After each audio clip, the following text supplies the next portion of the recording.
मीराबाई का नाम सुना? मीराबाई, मीराबाई के एक ब्रदर थे, उनका नाम था जयमल राठौर। क्या नाम था? मेड़ता से चित्तौड़गढ़ जा रहे थे। कहां से कहा? क्योंकि चित्तौड़गढ़ पर अकबर का हमला होने वाला था, तो वो उधर चित्तौड़गढ़ जा रहे थे। रास्ते में थोड़े बहुत सैनिक थे उनके पास में, रास्ते में जंगल से जा रहे थे। जंगल में एक डाकू रहता था, उसका नाम था मल्लू भील। क्या नाम था? मल्लू भील। मल्लू भील मिल गया उनको। मल्लू भील का काम ही था आते जाते लोगों को लूट लिया करता। और मल्लू भील ने जैसे उनको देखा, उसने कहा सरेंडर करो, जो जो तुम्हारे पास रख दो इधर। जयमल, जयमल के साथ में कुछ साथी, उधर मल्लू भील, मल्लू भील के साथ में कुछ साथी। जयमल का जो सेनापति था, उसने जयमल से पूछा कि अठैक बठै, अठैक यहां या वहां? और जयमल ने उसको कहा बठै। और जयमल के जितने साथी थे, सब ने अपने हथियार चुपचाप रख दिए। जो जो धन वगैरह अपने पास था वो सारा रख दिया, भोजन वोजन जो साथ में था वो सारा रख दिया, और वहां से चले। तो मल्लू भील जो डाकुओं का सरदार था, उसको बड़ा अचंभा हुआ इस बात का, और उसने कहा अरे अरे भैया 2 मिनट रुको यार, कौन हो तुम लोग? यार जितने तुम थे संख्या में, उतने ही हम थे, हथियार तुम्हारे पास भी थे, थोड़ी हिम्मत दिखा दे, लड़ते यार, ऐसे क्या चुपचाप कायरों की तरह हथियार रख के चल पड़े? और शरीर से हट्टे कट्टे मालूम होते हो, ढंग के घर के भी मालूम होते हो, ये क्या बात की थी आपस में? उसके बाद चुपचाप हथियार रख दिए। जयमल ने कहा कि यार तू तेरा काम कर, तेरा काम डाका मारना है, डाका मिल गया तेरे को, रवाना होने यार। अब तेरे को इससे क्या मतलब है कि लड़के लिया, बिना लड़के लिया, सीधा रख के गए, लड़के रख के गए हम। उसने कहा ले जाओ बोले सामान, मल्लू बिल को इससे ज्यादा सामान की आवश्यकता है, भाई को तो डाका कोई और मिल जाएगा। तुम तो ये बात बता दो, तुम दोनों ने भी क्या बात की थी? जयमल ने कहा देख लेट हो रही है, फटाफट तू सुन ले हमसे, जल्दी से सुन ले। हाँ बताओ क्या बात है? किसने मेरे से, सेनापति ने मेरे से पूछा था भाई, इन डाकुओं को यही मारना है, इनसे लड़ना है, या वहां चित्तौड़गढ़ में जाके अकबर से लड़ना है? अपनी एनर्जी कहां खराब करनी है, इन डाकुओं के खिलाफ करनी है, अकबर के खिलाफ करनी है? तो मैंने कहा अकबर के खिलाफ। तो हमने हथियार रख दिए कि जिंदगी में आपको पैमाने तय करने पड़ते हैं कि कहां लड़ना है। डाकुओं के खिलाफ लड़के खत्म होना है या अकबर के खिलाफ लड़के खत्म होना है? डाकुओं के खिलाफ लड़के मर जाएंगे तो कोई भी जानेगा नहीं, और अकबर के खिलाफ लड़ेंगे तो शताब्दियों तक याद किए जाएंगे कि यार चित्तौड़गढ़ में जाकर अकबर के खिलाफ लड़े थे। मल्लू बिल बड़ा इंप्रेस हुआ, मल्लू बिल डाका छोड़ के उनके साथ ही हो गया था, वो भी लड़ा था बाद में अकबर के खिलाफ। आपको जिंदगी में तय करना है कि या तो कोचिंग वाली सीट के लिए लड़ना है ना, या आरएस के लिए लड़ना है। होता कुछ ही नहीं है, आप सीट पर कहीं भी बैठ जाएंगे, उससे भी कोई फर्क नहीं पड़ेगा। ये एक वाली गलतफहमी मैंने आपको बताई दी थी कि आगे बैठने से पीछे बैठने से यदि असर पड़ता, तो हम कोचिंग वाले इतने तेज लोग हैं कि आगे वाली सीट की फीस डबल कर देते, और हम कहते हैं कि आगे वाली सीट प्राप्त करनी है तो डबल फीस दीजिए, क्योंकि यहीं से होते हैं सिलेक्शन। चालू आदमी हम सारे, है ना, भयंकर बोले तो नहीं लगते हैं तुम्हें? हाँ देखा हो रहे हैं बोले, ऐसे कहो सर बहुत बोले आप, है ना, तो हम आपकी फीस डबल कर देते हैं। हमने ऐसा नहीं कर रखा है, इसका मतलब कोचिंग में कहीं बैठने से तो सिलेक्शन होता, उसके लिए तो पढ़ाई करनी पड़ती है। दूसरा कि हमारे में ईगो प्रॉब्लम होती है। होता क्या वास्तव में हम इसलिए एक सीट के लिए लड़ लेते हैं कि मैं बैठा हूं तो मैं बैठा हूं, मेरे को कैसे खड़ा कर दिया जाएगा। हो सकता है आदमी में इतना ईगो आ ही जाता है कि यार मेरे कैसे खड़ा कर दिया। और मुझे ऐसा लगता है कि सुबह सुबह 7 बजे, है ना, हम लड़ लिए सीट के लिए, तो एक तो वो क्लास गई उस दिन की, नहीं पढ़ पाओगे, मेरी गारंटी है उस दिन कम से कम पढ़ाई नहीं होगी, घर पे जाके भी नहीं होगी। हमारे दिमाग में 100 प्रकार के आइडिया चलेंगे। उसके बाद में एक आइडिया तो ये चलेंगे कि मैं मान क्यों गया था, कूट देता ना बाहर निकलते उसको। एक आइडिया ये भी चल सकता है कि यार क्यों पंगा लिया अपन ने, अलग जाके बैठ जाते थे यार, फालतू में पंचायती नहीं होती, सर ने भी 4 बातें सुना दी। कुछ भी इस प्रकार का दिमाग में चल सकता है। दिमाग में कुछ भी चलेगा, इसका सीधा मतलब है उस दिन याद नहीं होगा आपकी। इसलिए ये तय कर लिया जाए कि अपने को क्या करना है, क्या नहीं करना। मैं हमेशा ही बताता हूँ, मैं नया नया जब कोचिंग आया था, तो मैं एक दिन कहीं, मैं दो रूममेट थे, हम 2 लोग रहते थे साथ में, तो मैं कहीं पर आके बैठा, तो एक लड़का थोड़ी देर बाद में, उसने कहा भाई यहां पर मैं बैठा था तो तुम खड़े हो पीछे बैठ जाओ। मैंने कहा यार मैं आया तब यहाँ, ना तो कोई रजिस्टर था ना कोई बैग था, तो मैं बैठ गया यहाँ पे। उसने कहा नहीं यार मैं बैठा था और मैं बाहर चला गया था। मगर यार तू कुछ बेग वेग रख जाता तो होता। तो उसने कहा यार पंचायत ज्यादा आती है। कहा ना बैठता, किस बात की पंचायती है तेरे? तो मैं तो कुछ ही नहीं बोला, मैं तो मेरे नोट्स उठाए पीछे जाने लग गया। मेरे जो रूममेट था उसने कहा कि पंचायती तू कर रहा, बाहर नहीं निकलेगा क्या? कोचिंग में रहना होता है क्या? कोचिंग से बाहर नहीं जाना होता? बाहर निकल, टांगे तोड़ेंगे तेरी आज। तो उसे थोड़ी तू मैं भी। वो वापस मेरे दोस्त की तरफ बोला तो मैंने वापस कहा यार बैठ जाएंगे कहीं बैठ जाएंगे, पर तू ये पंचायती नहीं। तो यूं कर कुरा के हम वापस पीछे, मैंने मेरे रूममेट का मैं छोड़ यार छोड़ छोड़ छोड़, फिर जाके बैठते हैं। फिर जाके बैठ गए, पर वो मेरे दोस्त और उसके बीच में थोड़ी हॉट टॉक हुई। हॉट टॉक हुई तो बाहर जैसे ही क्लास 2 घंटे बाद खत्म हुई तो उसने वापस मेरे दोस्त को कुछ कहा, तो उस दोस्त ने वापस उसका कोई गला वड़ा पकड़ने की कोशिश की, पर 2-4 लोग और खड़े होंगे, मत्था ही नहीं वहां पे, उन्होंने छुड़ा छुड़ू दिया। ओके, मैंने उसको वापस कहा यार मरने दे, क्यों अपने पंचायती करनी है इससे। और वो दिलीप सर के पास चला गया। और मैं क्लास में थोड़ा ठीक बोलता था, क्लास में सर सुनते तो मैं सुना दिया करता, नाम वाम तो कोई जानता नहीं था। उसने जाके दिलीप सर कहा कि वो एक जो लंबा सा पतला सा लड़का था क्लास में, जो क्लास में सुनाता है, उसने मेरे साथ धक्का मुक्की की है और मेरे को सीट के लेके लड़ाई की।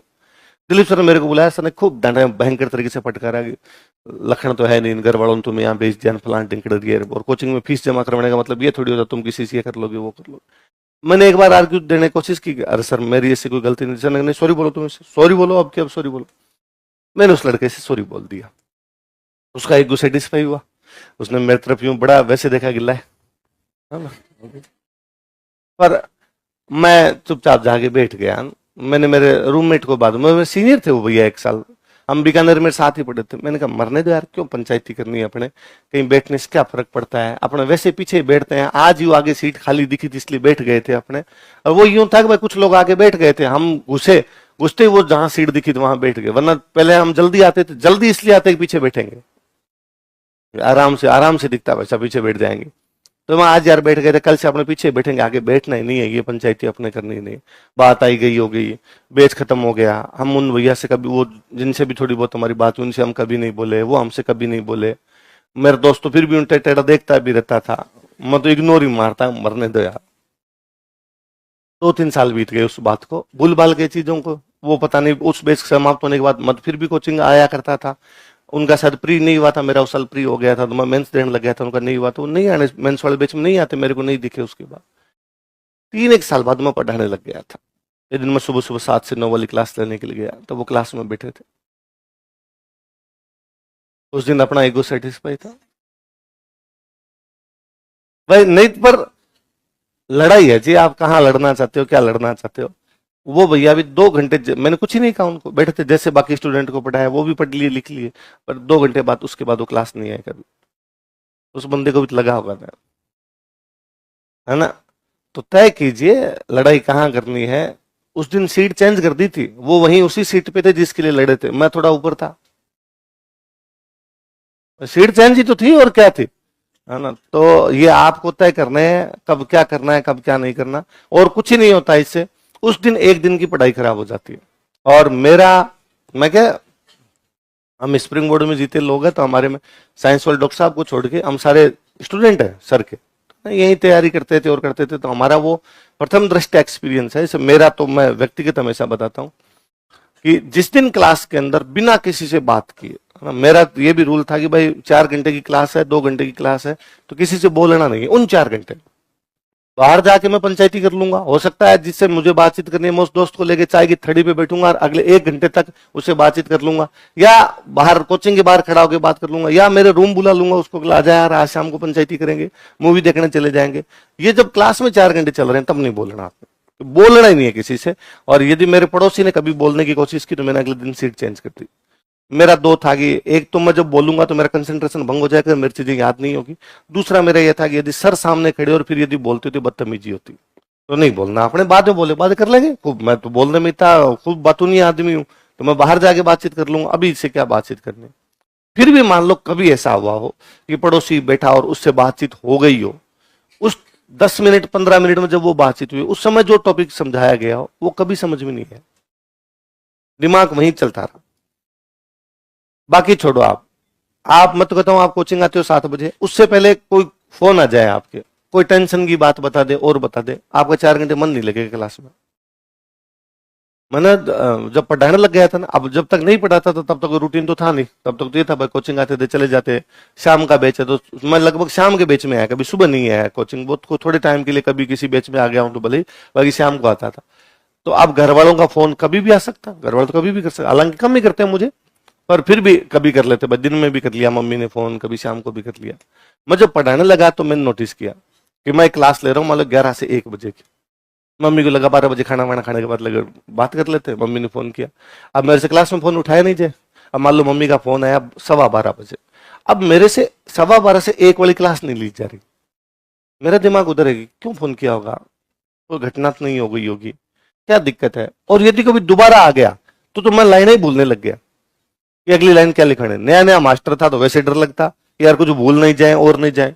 फिर मैंने दिन घर वालों को स्पष्ट तौर पे कहा कि सुबह 7 बजे से लेकर शाम को 7 बजे तक मुझे तब तक कोई कॉल ना किया जाए जब तक ये ना लगे कि एक आदमी मर रहा है और उसको केवल मैं बचा सकता हूं, कि दुनिया में एक ही व्यक्ति बचा है, वो ही इसको जिंदा रख सकता है, बाकी कोई इसको बचा नहीं सकता, संजीवनी बूटी केवल मेरे पास में है, तो मुझे कॉल देना। उसके बाद मेरे घर वालों ने कभी कॉल नहीं किया, मेरे से आज भी क्लास में फोन नहीं उठाया जाता नवीन जी के अलावा किसी का।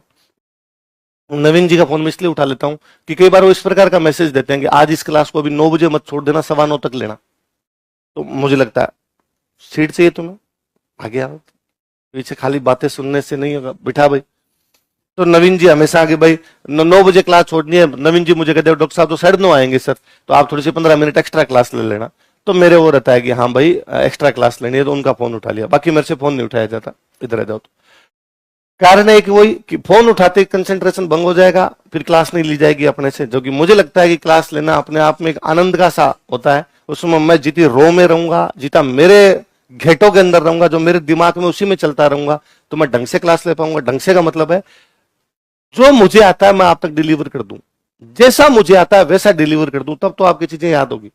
मैं कहता हूं एक दिन में टेंशन में आके आपकी क्लास लेके चले जाऊं, मैं तो छोड़ो फिर भी 2 घंटे ले जाऊंगा, आपको उस दिन याद नहीं होगा, आपको लगेगा आज सर ने केवल लिखाया है, जबकि ये मैं नॉर्मल आता हूं, क्या है हिस्ट्री में क्या समझा, कोई समझाने वाली बात होती है, साइंस चलो समझाने वाला सब्जेक्ट है, क्या समझाना है इसमें, और फिर भी हम चार इधर उधर की बातें करते हैं, हम यूं कि भाई बंजारे कौन होते हैं। मैं आपको यूं एग्जांपल देता हूं कि भाई क्रिकेट खेलते थे बचपन में, शाम को घर आते, दिन में नहीं आते, तो भी मम्मी कहती क्या बंजारों की तरह घूमते रहते हो, क्या है ये कोई बात है क्या, तो ठीक है एग्जाम्पल है। अब अपने दिमाग में सेट होता है कि बंजारे मतलब जो घूमते रहते हैं वो कौन होते हैं, बंजारे। ये क्वेश्चन आता है घुमक्कड़ व्यापारियों को क्या कहा जाता है, बंजारा कहा जाता है। अपने दिमाग में चीजें जुड़ती है, जब याद करते हैं तब हो जाता है। इसलिए दिमाग का शांत रहना, दिमाग का खाली रहना बेहद जरूरी है। इसलिए जिंदगी में अपने स्टैंडर्ड तय कीजिए, कहाँ लड़ना है, कब लड़ना है, किससे लड़ना है, और यकीन मानिए जिंदगी लड़ने के इतने मौके देगी जिसकी हद नहीं, खूब मौके देगी। इसलिए 3-4 साल जब तक ये तैयारी करो चुप रहिए, जितना सुन सकते हो लोगों की सुनिए, उसके बाद बोलना।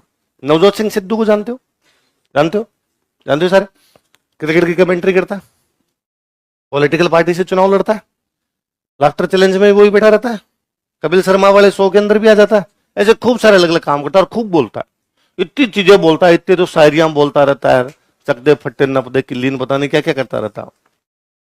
मैं कपिल देव का इंटरव्यू सुन रहा था, कपिल देव भारत के पूर्व कप्तान जो नवजोत सिंह सिद्धू के टाइम कप्तान थे। कपिल देव ने कहा यार मैं जब ये नया नया आया था टीम में, या जब तक ये क्रिकेट खेल रहा था, हमने इसको किसी से बोलते भी नहीं देखा, ये बोलता ही नहीं था यार, चुप ही रहता था। वो बंदा कई साल तक चुप रहा, उसने लिया, फिर उसने कहा अब तुम सुनो, अब मैं ही बोलूंगा, तुम टीवी में कुछ ही लगाओगे मैं ही दिखूंगा, और कितना बोलता है। तो अभी अपने ग्रहण कीजिए, फिर फट जाइए दिन बम बन के, तो उसके बाद सब चीजें आसान हो जाएगी। कब बोलना है, क्या बोलना है, ये भी जिंदगी तय करेगी। अभी तुम कितना भी कुछ बोल लोगे, लोग सुनने वाले नहीं होंगे। कभी सिलेक्शन हो गया, जिंदगी में अच्छे पदों पर पहुंच गए, उसके बाद अपने आप सुनने वाले होंगे, लोग तुम्हें बुला बुला के सुन लेंगे। इसलिए दिमाग खाली रखा कीजिए एकदम। और तुम तो सुबह वाला बैच तो लेते इसलिए हो, ज्यादातर बच्चे तो ये सुबह सुबह पढ़ाई हो जाती है, फिर सुबह सुबह आके लड़ लेते हो। फिर तो उल्टा कर दो कि सर सुबह सुबह लड़ाई हो जाती है, तो उससे पढ़ाई नहीं होती, ढंग से लड़ाई हो जाती है थोड़ी, तो नहीं करना। अपने सीटों के लिए क्या लड़ना है यार, कोई आके बैठ भी गया, मैं कहता हूं कई बार ऐसा होगा कि आपकी कोई गलती नहीं, सामने वाले की गलती है, दूसरे की गलती है, वो आके बैठ गया, तो भी अपने उतना ही चिल रहना, उतना ही कूल रहना, चुपचाप कॉपियां उठानी, जहां जगह दिखे वहां भी जाके बैठ जाना, कोई नहीं फर्क पड़ता। उल्टा मैं कहता हूं जो सबसे पीछे बैठा उसको सबसे अधिक समझ आएगा। कुछ भी नहीं है, एकदम भी। मैं तो कोई सैकड़ों क्या हजारों विद्यार्थियों को जानता हूँ जो क्लास में सबसे पिछले वाली लाइन में जाके बैठे होंगे और फिर भी अच्छे सिलेक्शन हुए। कोई फर्क नहीं पड़ता, उल्टा पीछे ज्यादा ठीक दिखता है।